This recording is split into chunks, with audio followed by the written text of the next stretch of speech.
జగన్ 1.0 నుంచే జనం ఇంకా కోలుకోలేదని మంత్రి నారా లోకేష్ సెటైర్లు వేశారు.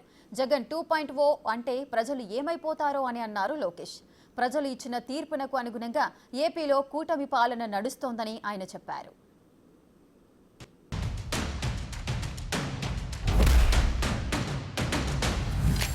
చూస్తూ ఊరుకోం. వైఎస్ఆర్ కాంగ్రెస్ పార్టీ బ్రతుకుతుంది. వైఎస్ఆర్ కాంగ్రెస్ పార్టీ ఈ రాష్ట్రాన్ని ఏలుతుంది అని కూడా సందర్భంగా చెప్తాను. మరో 30 సంవత్సరాలు ఏళ్తామని కూడా ఈ సందర్భంగా కూడా మరి గట్టిగా కూడా చెప్తాను.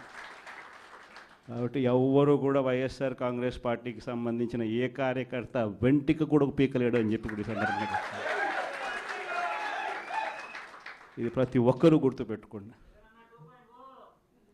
ఒక్కటే గుర్తుపెట్టుకోండి, ఈసారి జగనన్న 2.0 కొంచెం వేరుగా కూడా ఉంటుంది. ఈసారి జగనన్న 2.0 కార్యకర్త కోసం ఎలా పనిచేస్తుందో కూడా చూపిస్తుంది. ఇది మాత్రం నేను ఖచ్చితంగా చెప్తా ఉన్నా.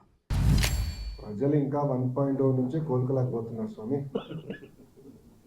ఎంతమంది దళితులు చంపారండి, ఎంతమంది బడుగు బలహీన వర్గాలు చంపారు, ఎంతమంది మైనారిటీ సోదరులు చంపారు గత ప్రభుత్వంలో. ఇక్కడ ఉన్న నాయకులందరి పైన కేసులు పెట్టారు. ప్రజలకి స్వేచ్ఛ ఎక్కడుండేది గత ప్రభుత్వంలో.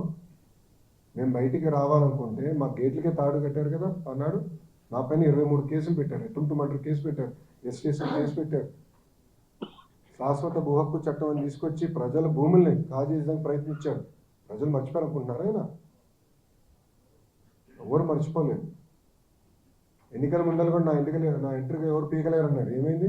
ప్రజలు ఎన్ని ఇంటర్వ్యూలు పీకారో చెప్పమని చెప్పండి.